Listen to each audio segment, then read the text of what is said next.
শুকর কৃতজ্ঞতা বিনয় পেশ করতে গিয়ে মাথা এত নিচু হচ্ছিল, হাদিসে এসেছে রসুলের মাথা উটের পিঠের উপরে বাড়ি খাচ্ছিল।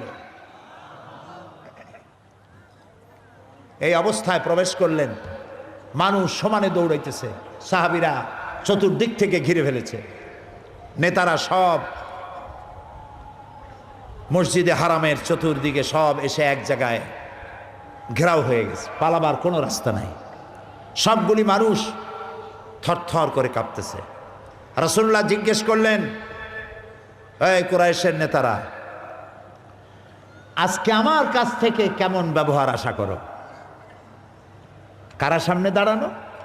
যারা বেলালকে মেরেছে, যারা খাব্বাবকে মেরেছে, যারা খুবাইবকে মেরেছে, যারা সুমাইয়াকে শহীদ করেছে, যারা মানুষকে নির্যাতন করেছে,